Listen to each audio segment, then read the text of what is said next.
مصر تحيا مصر. انتي بلادي الجميلة، حسن السلام والأمان، وانت الحضارة الأصيلة قبل التاريخ والزمان. انتي بلادي الجميلة، حسن السلام والأمان، وانت الحضارة الأصيلة قبل التاريخ والزمان.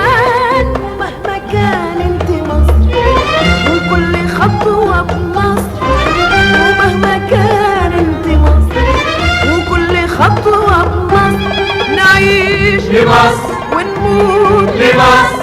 مصر مصر تحيا مصر.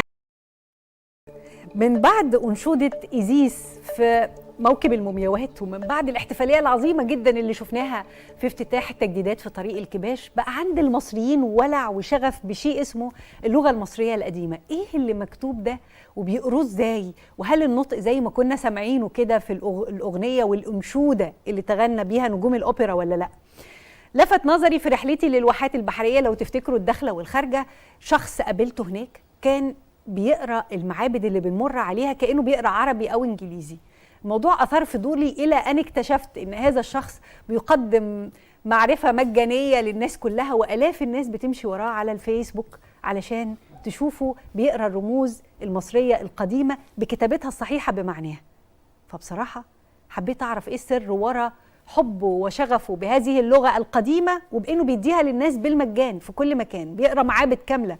معانا هنا في حديث القاهرة الأستاذ محمد حسن جابر الواحاتي، الباحث والخبير الأثري، وأيضا مدرب الهيروغليفية. يا أهلا. يا اهلا وسهلا يا فندم. اهلا وسهلا. الأول إحنا بنقول اللغة المصرية القديمة. بالظبط. وما هي الهيروغليفية؟ اللغة المصرية القديمة لغة زي اللغة العربية، احنا بنكتب العربي بخطوط زي خط مثلا الرقعة، خط النسخ، خط الديوان المورق الكوفي، الخطوط بتاعة الكتابة. بكتب أحمد جمال الدين مثلا. تمام. النطق بتاع أحمد جمال الدين في كل الخطوط واحد. صح؟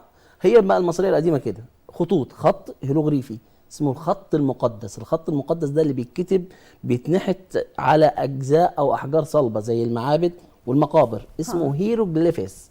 يعني النقش المقدس، كتاب أو كتابات إلهية، كتابات مقدسة. يعني الهيروغليفية هي نوع من أنواع الكتابة للغة المصرية القديمة، واللي هي مرتبطة بالنصوص المقدسة فقط. النصوص المقدسة. حلو جدا. وإيه التانيين بقى؟ بعد كده جه هيراتيكوس، اللي هو الخط اللي بيتكتب حاجة بنقول عليها الشعيت اللي بنكتب بيه على بردي أو ورق البردي، بنكتب على بالمداد الأحمر والأسود. لو كلام رئيسي بنكتبه بالأحمر، باقي الكلام بنكتبه بالأسود. بنكتبه حاجة اسمها البوص العريت. الكلام ده كله بنكتبه بخط فيه سرعة شوية.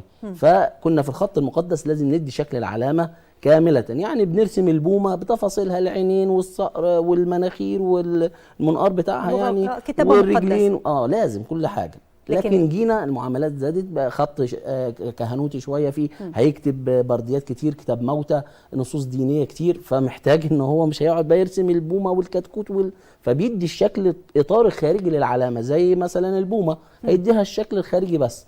سرعه في الكتابه. جه بعد كده معاملات زادت، الناس زادت، جه حاجه اسمها الخط الديموطيقي، اللي هو خط الديواني، المكاتبات، بيكتب كتير في الجواز، عقود، كاني، حاجات كتير كده، فمحتاج سرعه. حلو. إذن حدر.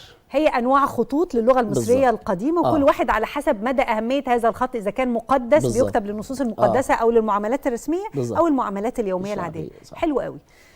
بعد موكب المومياوات وانشوده ايزيس، الناس كلها بقى عندها شغف. ايه النطق الحلو جميل. والحروف اللي مخارجها عظيمه دي، نعرف نتعلم اللغه دي ولا ما نعرفش نتعلم؟ طبعا نعرف نتعلم. احنا اصلا اوريدي يا فندم احنا بنتكلمها، احنا بنتكلم مصري قديم، كل كلامنا مصري قديم، تراثنا كله مصري قديم. اخر مرحله من المصري القديم اللي هي القبطيه، اللي هي الخط القبطي او اللغه القبطيه كما يصطلح. ايه اللي باقي عندنا؟ انت بتقول احنا بنتكلم مصري قديم، حضرتك ايه اللي باقي؟ حضرتك القبطي حتى الان مستخدم في الترانيم بتاع الكنائس، صحيح، فالصوت واحد. تمام، بس مع اختلافات البلاد بنقول لهجه صعيدي، فيومي، بحيري، بحيث ان ممكن واحد ينطق الكلام يعطش الجيم، واحد يقول مثلا كلمه جيم بتلاقي في الصعيد يقولها دال. بيبقى اختلاف بس كلكنه، انما المعنى واحد. ايه اشهر قبة. الكلمات اللي مستخدمه معانا حتى دلوقتي بعيدا عن النصوص الدينيه اللي بتستخدم الكنسيه يعني ايه اشهر مثلا الكلمات اليوميه؟ بنتكلم في حياتنا اليوميه بنقول مثلا رجل عجوز مكحكح. كحكح يعني راجل عجوز بالمصري القديم. تمام. كحكح. بنقول سي السيد، سي يعني رجل. يا سي السيد. ست يعني سيده. امبو مام تاتش، كل ده كلام مصري. امبو دي كمان قديمه. ومام كله كله ده مصري. وكنت سمعت زمان العيش باش دي كمان. باش اللي احنا كنا بنقولها زمان دي بالظبط. ودهس بطبط يعني دهس بطبط في مصر ياسين. احنا بنقولها دي لحد دلوقتي برضه. يعني مثلا تلاقي حضرتك النصوص بتاعه الملوك كلها بطبط خاسوت، بطبط خاسوت او بطبط خفتيو، يعني دهس الاعداء او قضى عليهم. بطبط يعني دهس يعني قضى عليهم. عظيم. طب ممكن تقولي بقى انت ليه عشقت اللغه المصريه القديمه كده وقررت انك تزور كل معابد مصر عشان تقرا المعابد، وبعد كده بدات تجمع الناس وتعالوا يا جماعه نروح نقرا المعبد والنصوص اللي عليه كلها؟ ليه؟ انا حضرتك يعني خريج اثار، وكنت بحب جدا الهيروغليفي في الكليه، وكنت كويس الحمد لله كويس فيه، ويعني دكاترتنا الله يرحمهم اللي كان عايش منهم يعني اهلا وسهلا بيه، اللي مات ربنا يرحمه، علمونا كويس جدا جدا، اسسونا في الهيروغليفي كويس جدا. فبدات ان انا يعني بحب الهيروغليفي. خدنا فتره اشتغلت، بقيت اترجم لحد الحمد لله الموضوع ما بقاش بقى شغله بتاع، لا بقيت انا هاوي حابب، انا مش واخدها شغلانه، ده انا حابب. ممكن اقعد، كنت بقعد حضرتك اشتغل على نفسي ل3 4 الفجر واصحى الصبح اروح شغلي عادي، انا حابب كده. لما جيت اتعلمت الكلام ده، طيب ليه انا ما اعلمش زمايلي؟ انا ليه يعني اخد المعلومه لنفسي كده وبس؟ لا، طب ما انا اعلم زمايلي. فبقيت اروح مثلا زمايلي استضيفوني في معبد زي مثلا ابيدوس، رحت عملت هناك، كنت اول مره اشوف ابيدوس، بفضل الله ترجمت المعبد كله في يومين، وانا عملت 40 فيديو مع زملائي يعني. برضو لقيت خلاص في ناس بتقول طب ما عايزين نتعلم، فبقيت اشتغل. وده يعني مبدأ تبنيته صراحة، ان انا اشتغل على زملائي من الاسيرين والمرشدين السياحيين. دول واجهتنا لمصر، ده سفير مصر، فبالتالي انا مش عايزه يألف ويقول اي كلام، لا انا عايزه يتكلم من على النص بيقول كذا، هيديني معلومات. انت حضرتك لو في منظر وموجود كتابات، طب الناس دي بتقول ايه؟ فبدأت اشتغل على مقابر سقارة، بفضل الله اشتغلت ترجمت 19 مقبرة كلمة كلمة حرف حرف، وبقيت اعمل تدريب لزمايلي دي، يكلموني كده ونتجمع ونعمل لهم تدريب، تعالوا شوفوا اللغة بتاعتنا، ويعرف بقى بدل ما يقول بقى تأليف ويقول اي كلام، لا ده انت بتتكلم علمي بشكل مظبوط. تخيل كام حد هيستفيد من ده، مش بس زملائك الاثريين، مع كل فيديو انتوا نشرتوه لجزء من المعابد دي كل مصري عنده شغف زيي، لان انا بصراحه عندي يعني مدمنه على المعرفه، بالمعرفه دي اكيد هيروح لها. طيب اكتر سؤال بيخطر على بالنا كلنا لما بنتفرج على معابد او مقابر للازمان القديمه، نقول هم كانوا حريصين يكتبوا ايه على جدران معابدهم او مقابرهم، يعني ايه اهم الحاجات اللي كانوا بيهتموا يوثقوها على المعابد؟ هو حضرتك الخط، يعني اللغه المصريه القديمه رائن كلمه اللي هو لسان اهل مصر. فهو ده بالنسبه له يعتبر كان تراث. المعبد زي الجامع والكنيسه.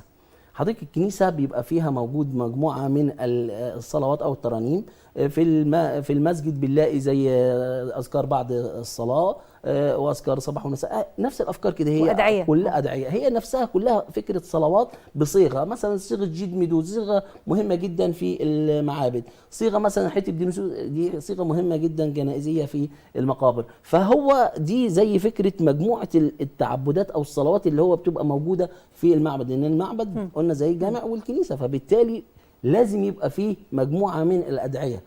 فهو بالنسبه له حتى ان يعني المعبد ما كانش مسموح للجميع ان يدخل حاجه زي كده، ولكن هو ده بيت الاله، فبيكرس له كل شيء جميل وكويس. طب التاسوع ومفصله كمان. طب احنا كده خدناها من اللغه الهيروغليفيه، ثانيه واحده خدناها كده من الهيروغليفيه للغه المصريه. انا عايزه اترجم العكس قبل ما اخد السؤال الاخير واختم الفقره.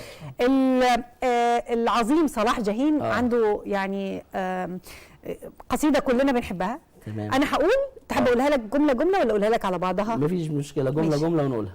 على اسم مصر التاريخ يقدر يقول ما شاء. امرين كمت عات جدت مدوت عشاوت. انا مصر عندي احب واعظم الاشياء.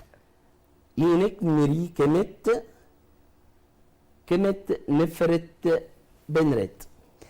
بحبها وهي ملكة الأرض شرق وغرب. إينك مري اس كمت التوي كمت نبت توي. بحبها وهي مرمية جريحة حرب. يعني كلام كتير طبعا لا نقوله في مصر. مصر طب ايه رايكم بقى؟ انا يعني هكمل لكم انتوا رباعيه وبحبها بعنف وبرقه وعلى استحياء وهفضل احبها لحد يوم الدين. طبعا. انا السؤال الاخير اللي هقوله لك، تعليم اللغه المصريه القديمه سهل ان احنا نقول للناس ابتدوا تعلموه او علموه لاولادكم؟ طبعا سهله جدا، سهله جدا. حضرتك زي اي لغه بنعتمد على تعليم الاساسيات وبعد كده بنمشي مستوى ان احنا بنعرف مجموعه من الكلمات، بيبقى عندي حصيله لغويه بقدر اعمل تدريب ومارس بقى فعليا. لازم اتعلم وامسك ورقه وقلم واشخبط وارسم العلامات دي احفظها كويس، هبدا اتعلم زي اي لغه. حضرتك الصيني والياباني لما بيخشوا فيه بيبقى صعب جدا في البدايه، لكن لما بيمشي فيه الانسان وعنده رغبه وعزيمه واراده بيتعلمه. هي فعلا عايزه محبه ورغبه. تصوروا بقى اللغه دي مكتوبه باسم مصر، اللي هي على اسم مصر، والناس بتجيلها من كل العالم. احنا هنا بنقول في حديث القاهره اذا كنا انبهرنا بانشوده ايزيس وشفنا الاحتفالات دي واستمتعنا بيها، واذا كان الاستاذ محمد جابر الواحاتي، محمد حسن جابر الواحاتي اللي مشرفنا النهارده اخذ الغرام ده وبينقله للناس، وانا بشكرك على وجودك معانا. فخلينا نتبنى الموضوع ونبتدي، واللي فينا يقدر يتعلم اللغه المصريه القديمه يتعلمها ويعلمها لاولاده. خلينا فخورين قوي ببلدنا لانها تستاهل. انا بشكرك جدا لوجودك معانا مره ثانيه.